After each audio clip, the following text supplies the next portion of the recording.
So Stomped issue number 4, well, Stomped Anthology issue number 4. I got to make that distinction because while this is the end of the anthology, this series is going to continue on. Yeah. So we'll get into that, I guess, at the end of the review. Yeah. But don't worry, guys. This is going to continue.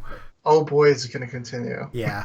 So do you want to start with the first? Yeah. The first story in this anthology is Toxicity by Ross Radke and inks by Dominic. Black by Ross Radke, not System of a Down, different Toxicity. So it starts off, they're following this kaiju Larry, big, sluggish, slow, bulbous kaiju, just walking through the city. It's eating everything in its path, garbage, it's hitting up supermarkets. But it's like very slow. Yes, it's been like moving a snail's pace through the city for days. People think it's like kind of cute. Yes. But like obviously he's destroying the city, but like it's gotten a stupid name. Yeah. Like Bodie McBoatface, it's Larry. He gave it a pet name. Yeah. Yeah, and it's even brought up in like the little behind the scenes meeting with the military. Like they gave the thing a name. Yeah. I think it's cute. And there's this whole plan, like since it's a very docile kaiju and it's not really killing anyone, it's only kind of eating animals that are going into its unfortunate enough to walk into its path, really. They're like, you know what, we could use is it non-lethal? I don't know. I think they wanted to kill it. If I remember, I read it this morning. They wanted to move it out to sea. They wanted to like get it out of the public eye and then take care of it. Yeah. They didn't want anything public happening. They kind of just wanted to... They're like, no heavy weapons would be involved. There would be no weaponry. So one of the scientists comes up with this idea. He's got this kaiju neurotoxin he's been working on. And the toxins only had a 70% success rate. But he doesn't tell the military and everybody all that. And his... fellow scientist kind of like scolds him. She's like, yo, what are you doing? She's like, you don't even know if this is going to work. And he's like, I didn't ask you. He's like, we're just going to get this thing done. So they get the toxin all produced, and they're like, this thing likes to eat. So they strap the toxin in these like remote controlled barrels to all these cows, and they pretty much use the cows to lure the kaiju a bit out of the city. And then the news reporters are there too, and the military's like, why are these guys here? And we'll find out a little later about that. But Larry starts eating all these cows, filling up on neurotoxin, and they detonate the neurotoxin inside Larry. And the doctor's like, the amount of neurotoxin should take down a kaiju 3 times its size. And he's just kind of sitting there. Yeah. And then eventually he starts to turn greener and greener, and then diarrhea and vomit comes out everywhere. Green acid goo everywhere. Green goo everywhere. It kills the reporters like instantly. It like dissolves their skin down to the bone.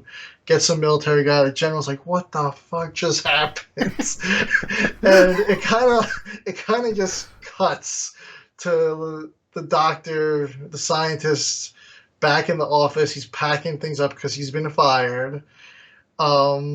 And the female scientist walks in, and he's like, oh, you're here to tell me I told you so. And she's like, no, I have something else. She's like, I know you got a lot on your hands right now, but I'm pregnant.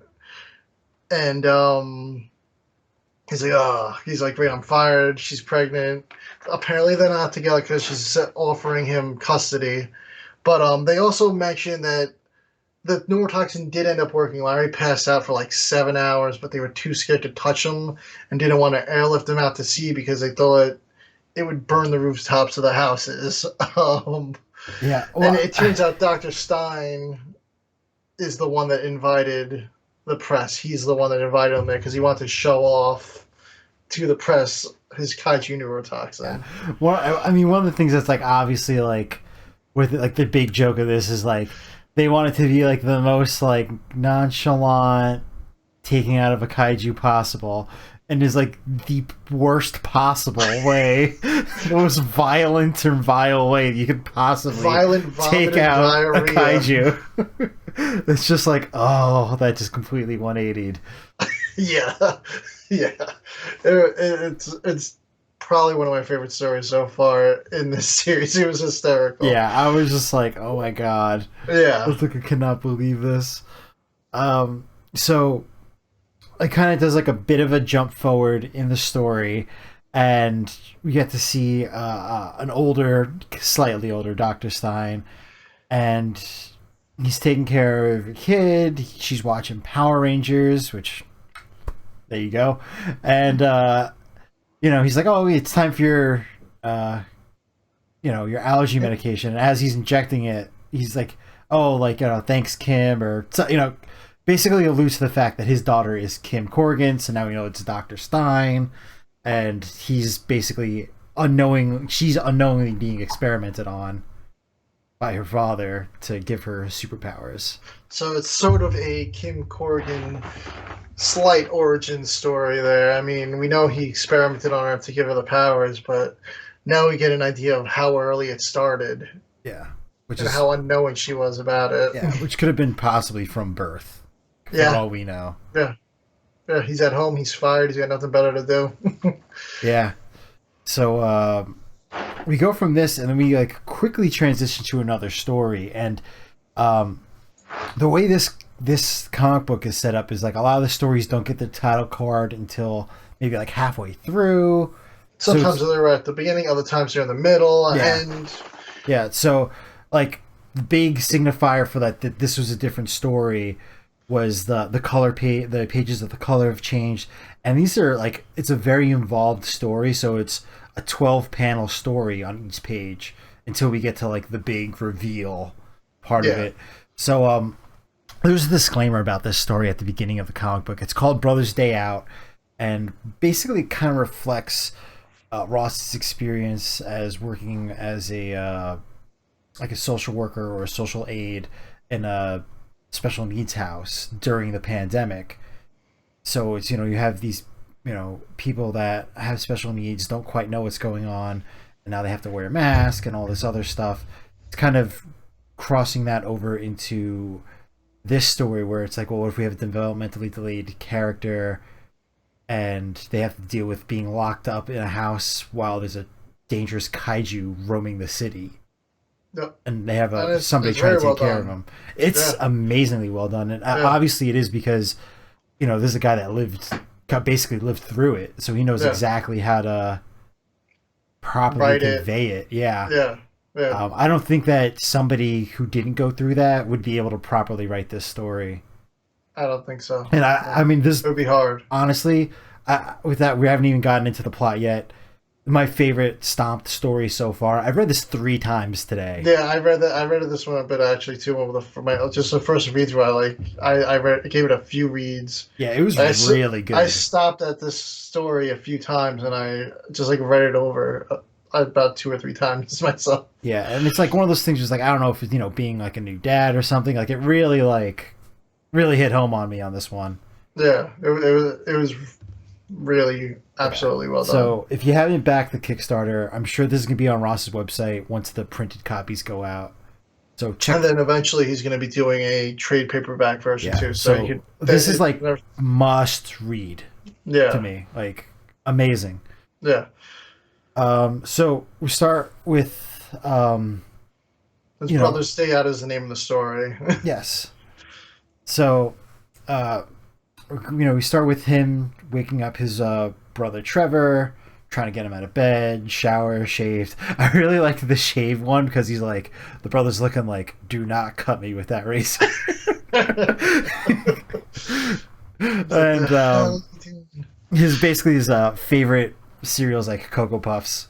So they're out. And Choco Poofs. Choco Poofs. And as you can see, as you can even see from usually I try to show off the whole issue in my banners. I just put all the pictures from this story in this banner. So, he didn't have his cereal that he walks. He gets Frosted Flakes instead.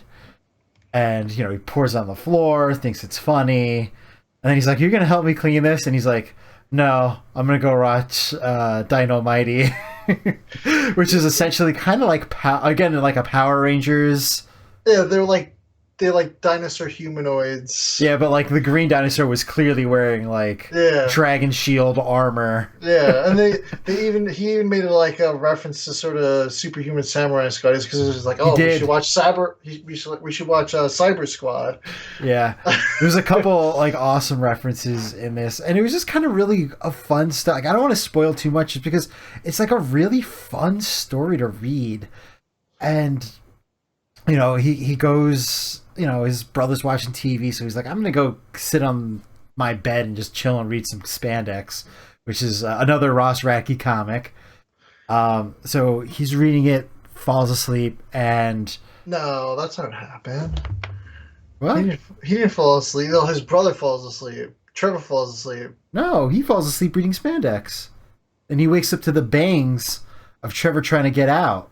Oh yes, that part. Oh, I thought you were talking about later on. Sorry. Yeah, later on. This is later on. Okay. I don't know. We jump into this part already. So, well, no, this is the order. Yeah.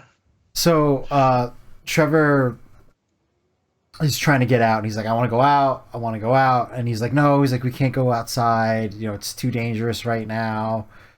He's like, why don't you go back downstairs? He calms him down with some breathing exercises. And gets him to take his medicine, fixes up his boo-boo on his head because he's hitting his head on the wall trying to get outside. And he's asking for his parents too, and he's like, not today, buddy. Yeah, which I hope we get a follow-up on this one, because I'm like, did the parents evacuate the city? Because we find out they're in an evacuated city. Yes. But he's like, did the parents evacuate? Did they die? We don't know what's going on with the parents. And I really hope we get a follow-up on this story, because honestly, this is one of my favorite ones. This is my favorite one. So, reads him a bedtime story, Space Monkeys, and like it's like a funny thing because it's like, obviously it's like he's like reading it, and then like as like you get like time jumps, like it's not a happy story at the end, but his brother's asleep by the time it gets to the not happy part. I don't know. Did he just like, was he just like, oh, he's just passed out, so screw it, and he made up that ending? Maybe. Because that's what I was like. If he was like, oh, he's asleep, who cares what happens at the end of the book? It could be. It could definitely be one of those things. I think that's what he was like. He's like, I'm not done with the book, but so we're just going to say that they all died at the end of this book, so we're closing it. He's already sleeping. Yeah, he's already sleeping. Which I thought that was a good bit of humor injected. So he goes out in the middle of the night and goes grocery shopping, which, as we've seen from other comic books, grocery shopping basically means looting a closed down grocery store. So he's picking up some odds and ends. And the store's pretty well stocked. It is. They have like everything. Because it sounds like the town was not too. It was evacuated like a year and a half ago, but like evacuated like. Don't stay in the city, you're going to die evacuated. Yeah, everybody left. Nobody hung out, but they stayed. Yeah. So he like. But while he's out on this bike ride, we see this kaiju up here, up on the top of the screen here. He's overlooking the city, the town, kind of. Yeah, because he's got, as you can see, he's got like 1 million eyeballs on him. Yeah. So. Which is pretty cool. Yeah, it's awesome. The cover kaiju, I mean, all the kaijus look great, but all the cover ones are always like. Amazing. And yeah, the detail on this guy is just super good. But he gets like a case of the Cocoa Poofs, and then he sees a little display stand of I'm assuming it's sake. Just from the way the bottle looked. Yeah. So he's like, Trevor's sleeping. I could have some fun. So he's out at night, he's riding his bike, he's drinking his sake. And it looks like he got home. Yes, but, like, he got home. Passed out, staring at the stars. Yes. So he wakes up to the, like, I guess they're in, like, almost like a bunker. Because, like, the hatch is open. Yeah, well, they're not, I don't think they're... Are they in a bunker? I couldn't really tell. I guess, because he looked like he went downstairs almost to go into the bunker, then kind of, like, sneak out of the house. Like, yeah, I'm not... like the door's locked. He doesn't know how to get out that way, so I could go in through the bunker hole. Yeah, maybe, or maybe he like passed out nearby, didn't quite make it Yeah, home. But like the gist is like he escaped. Trevor escaped. yeah, yeah. So He woke up and the door's left open. Trevor's out in the wild. he's searched the apartment, not anywhere. So he finds Trevor at like the end of this cliff that overlooks the city, and he's like, "Oh, Dynamite, Dynamite," and it's the Kaiju, which, And granted, the kaiju has horns on its head too, and the main character of Dynamite, it was a Triceratops too. So he was associating the horns with the Triceratops. and it's the very similar coloration as well. Yes. So he's like, "We gotta go." He's like, "That's not Dynamite." He's like, "This is not good." Yeah, and then the military, it cuts to the military watching the kaiju, and then you see the two of them, and they're like, "What the hell are you doing up on that cliff?" And the military gets them down, and the military is like, "Yeah, we're about to eliminate this thing," and he's like, "Oh, you're gonna bomb it?" And they're like, "No, we got Kim Corrigan," and he's like, "Who?" And it cuts to her, and she's pretty much just getting ready to take this thing down. Which, again, this is another thing I love about this outfit that they have on Kim Corrigan. Figuring out which way to point to that way. Awesome. Like this shot of her just like looks like a badass superhero, just like ready to go. And she has a great personality too. Like chit chatting with Trevor and everything. Yeah. And like he's just like, "You don't know who Kim Corrigan is?" And he's like, "We lost internet like half a year ago." So he's like, "I don't know anything." Yeah. He's like, "We've been in this bunker for a year and a half." Yeah. Yeah, they've been in the dark. So they're like walking away, and you just kind of see like Kim in the background, just like flying through the sky. You just see like a little mini explosion on its skull. Like you just see like a green splat, and you're like, "Oh!" And in the car, he's like, "Did she just do that?" And but as they're evacuating, he's like, "Oh, we just have to make like one quick stop before we go anywhere. It's gonna make everything a lot easier for both of us." And they stop back to pick up with a case of Choco Puffs. Yeah. And that's like one of the last things we see is this shot right above her head saying it's part of a complete breakfast. Yeah, I love that too. I was just like, that old school cereal advertising. I'm just like, like this whole story just hits on so many levels. Yeah. Pulls at the heartstring. Badass hero, badass looking kaiju. Great references to like 90s pop culture and cereal advertising, and like the best story in that whole anthology. Yeah. Oh yeah, it was awesome. I mean, they were pretty much they killed it. He killed it, Ross. And Ross did all the art and writing on this one. Yes, he did. Yeah. And this was a solo piece for him. Absolutely amazing. Which I can imagine it was near and dear. Yeah, they really had to be a labor of love. So yeah, and then from here, from like such like a. Could you try again? Sorry, serious. They have such a somewhat heavy story moves on to a very lighthearted PSA story now, which is The Care, and it's basically it's like a Dare parody, but it's well, I forgot what the K stands for. It's Kaiju. Kaiju.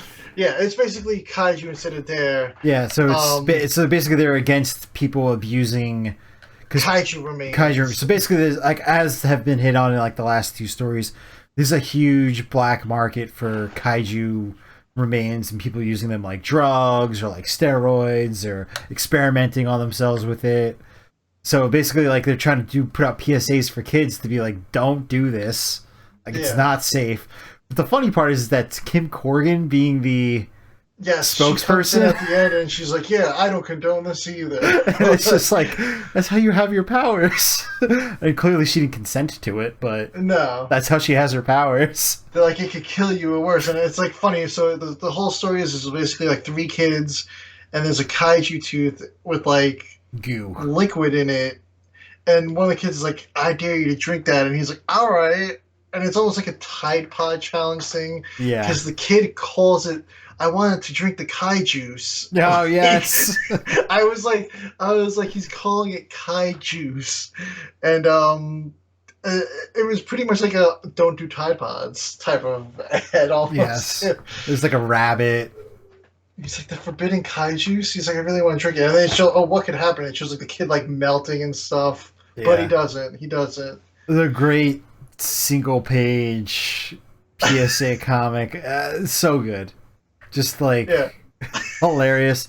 It's a super funny laugh. You know, even though like last story did have like a nice lighthearted ending, it was nice to follow this even up with like a little bit more lighthearted jokiness. It was a nice flow for the comic book because the next one got a little heavy too, but like it was a very quick story. Yeah, but what's pretty interesting about this one is between these stories now we have, I guess once we get the physical, we'll see. It looks almost like centerfold-ish. There's the kaiju size chart, and then there's even like a map with a timeline and stuff. Yeah. One of the cool things on the timeline, it shows you like the casualties from each attack, and this next story is a pretty high casualty attack. Yeah, well, a prelude to a high casualty attack. One of the cool things about the about those charts though is that like you got to see like which countries had like the highest kaiju attacks. Yes, and surprisingly cool. Japan was one of like the green zones. Like it's good to go, don't have to worry about it. Oh, I missed that. I took a good look at the map. How did I miss that? Yeah, there was like a couple countries like looking at, and then there's like some countries didn't have any info, like North Korea or Iceland. Antarctica. Yeah, they were like grayed out. Yeah. So I was like, huh, all right. It was a really cool looking map, like something I gotta study more. And I probably looked at it for about 10 minutes, but I definitely it's like one of those things I'm gonna like sit for like an hour and just look at. Yeah. Try to like figure out. Yeah, I can't wait to get the physical copy. I know. Usually I hold out for the physical copy, but I'm like we were on a roll with this, so I was like, let's just do it. Let's dive into it. I'll read it again once the physical comes. Oh, definitely. Definitely gonna be rereading this one multiple times. Yeah. So next story is Jonah. Yeah, Jonah. And it's a pretty cool little snippet. This one. Yeah, it goes really quick. It basically opens up a bunch of pirates are pretty much have taken over a ship that's full of scientists, and they're like, you got all this expensive science equipment, it's got to be worth something. What can we resell on here? What do you have of value? And all of a sudden there's this device on the ship that just starts beeping, and the pirate's like, what is that? And one of the scientists is like, you got to let me shut that off. And next thing you know, a giant claw comes up through the water, just destroys the ship. And this kaiju in this article, as we see from the chart, his name is Jumbo, and it's basically a jumbo supergiant shrimp. And it destroys the boat. The scientist in this is the one that wanted to shut it off, swims down to the bottom of the ocean to try to shut the device off. But the kaiju catches her, and you see her body surface with the device cut in half. And there's like the one remaining pirate that freed her to go swim down and get it. We can only assume he gets killed. And then it kind of cuts to the beach where this device is washed up and is beeping, and the kaiju is heading towards Florida. And according to the chart and timeline, the Florida attack was a very high casualty attack. And I'm wondering if we're going to see it. But this is where it ends for that story. Yeah, it's a really quick one. I was wondering about that device because obviously they don't provide. I'm like, was that a kaiju detecting device, or was that like a almost like the orca? Yes, that's what I felt like it kind of was like an orca type of thing, and it was putting out some sort of signal that they did not like. Yeah, that's why I was wondering, and I'm like, man, it's like one of those things you're just like, oh, I do not want to know what happened here, but even though I do want to see it. Yeah. But yeah, very short story, very quick read. I think it's about like 6 pages, 7 pages. Yeah, a lot of action. Yes, it was full action, not much character development at all, just character destroying. Yeah, and then the next one's very short too, but it like also like very, very like good. And another, it's another story that really reminded me of kind of like the way the pandemic was, because it was a city. It's called After the Kaiju, and it's about a city that's been completely basically leveled, and all Yeah, these people just the coming first panel together. in it is the kaiju leaving the city, so it's like literally Yeah, boom after the kaiju just left. yeah, and it's just a bunch of people coming out, taking care of each other, making some food, making sure everybody's fine, and like they're all just kind of sitting together, hanging Bringing out, and just making plates, the best different out of it. food. Yeah, Yeah, basically it ends with like a big feast. Really, there's no actual text in the story at all. It's just a complete visual story. yeah, It's just basically a bunch of people getting together, feasting, helping each other out, and that's how the book ends. That's how this anthology ends. But not without teases for what's to come next, and there's a lot to come next. yeah, yeah, Which yeah. He, I got really excited when I saw that segment. I mean, there's also, of course, besides the news of what's coming next, they also include a bunch of different commissions and stuff at the end of the book. And there's always the awesome notes for the process yes, of making the book. Um, but yeah, coming in June will be a one shot, a Kim Corrigan origin story, basically for this one shot, 40 pages. There'll be a Kickstarter campaign for that, so we'll be all over that when that goes live. And then on top of that, they will be doing a.